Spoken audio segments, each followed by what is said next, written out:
Salut tout le monde et bienvenue sur ma chaîne. Aujourd'hui, on plonge dans l'une des sagas de science-fiction horrifiques les plus emblématiques, Alien. Une licence qui a marqué l'histoire du cinéma avec ses créatures terrifiantes, son atmosphère oppressante et bien sûr, ses Marines. Alors pourquoi j'aime tant ces films?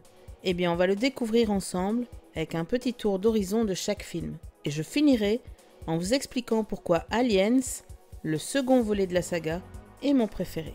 Commençons par le film qui a tout lancé, Alien, le 8e passager. Réalisé par Ridley Scott en 1979, ce film a redéfini l'horreur dans l'espace. L'intrigue est simple, mais terrifiante. L'équipage du vaisseau Nostromo se retrouve attaqué par une créature extraterrestre qui les traque un à un. La star ici, c'est bien sûr Sigourney Weaver, dans le rôle d'Ellen Ripley, une héroïne badass qui est devenue iconique dans le genre. Ce que j'adore dans ce premier film, c'est l'atmosphère.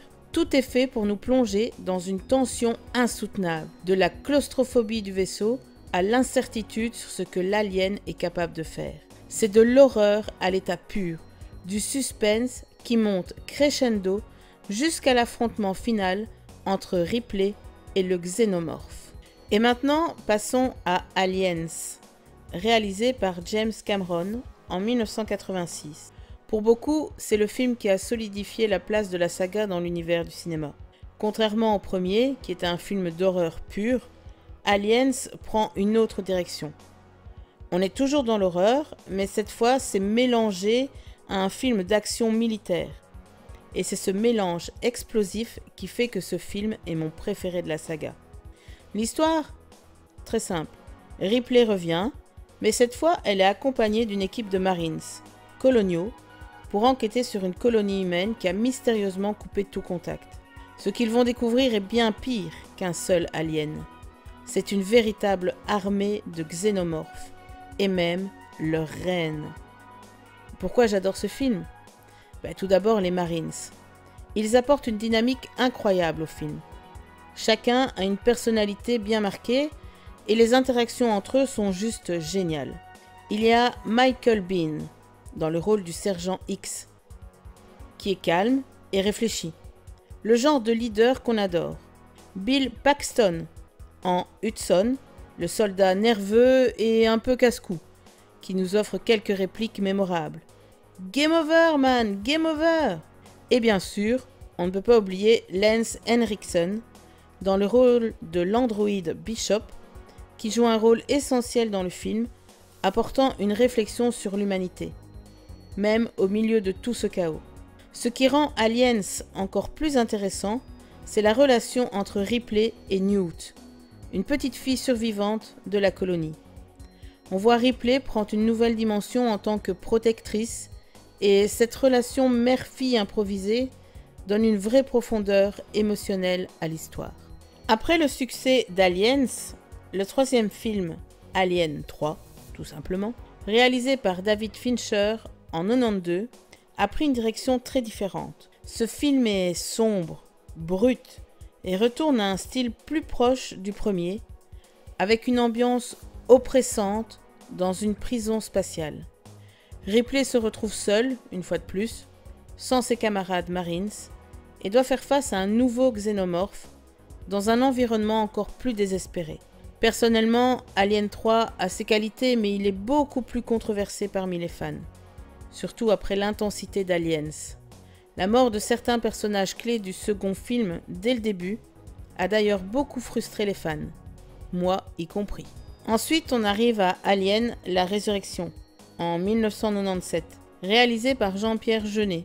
Ce film se passe 200 ans après les événements d'Alien 3, où Ripley est cloné, avec un ADN mêlé à celui d'un xénomorphe, et le film se veut plus bizarre, plus expérimental. Et même s'il a des moments intéressants, il n'a jamais vraiment eu le même impact que les deux premiers films. Enfin, il y a les préquels Prometheus et Alien Covenant, réalisés à nouveau par Ridley Scott. Ces films explorent les origines des xénomorphes et les questions philosophiques sur la création de la vie. Prometheus a divisé les fans avec son approche plus conceptuelle, tandis que Alien Covenant à ramener l'horreur pure du premier film. Ces films ne sont pas mauvais, loin de là, mais pour moi, ils n'ont pas la même intensité ni la même alchimie que les deux premiers. Et le tout dernier, Alien Romulus, qui date d'août 2024. Ce film revient aux racines de la saga avec une ambiance plus intime et centrée sur l'horreur, comme dans les premiers films. L'histoire se déroule chronologiquement entre Alien et Aliens, période pendant laquelle Ellen Ripley flotte en stase dans l'espace, laissant la place à d'autres récits dans l'univers d'Alien. L'intrigue suit un groupe de jeunes adultes sur une planète lointaine qui vont accidentellement tomber sur les xénomorphes, la créature la plus terrifiante de l'univers.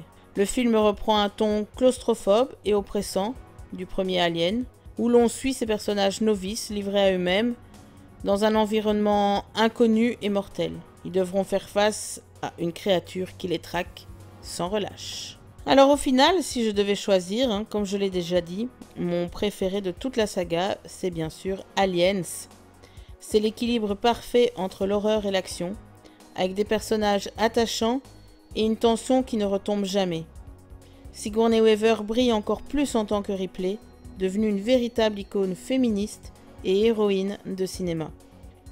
Et puis, il y a les Marines.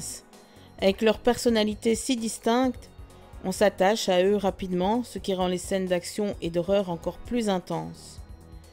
Le mélange d'action, de suspense et de drame familial entre Ripley et Newt donne à Aliens une dimension unique dans l'univers de la science-fiction. Alors voilà, si vous avez aimé cette vidéo, n'hésitez pas à laisser un petit pouce bleu et également de vous abonner à ma chaîne. Je vous dis à très bientôt pour d'autres contenus. Je vous fais des gros bisous. C'était MGO.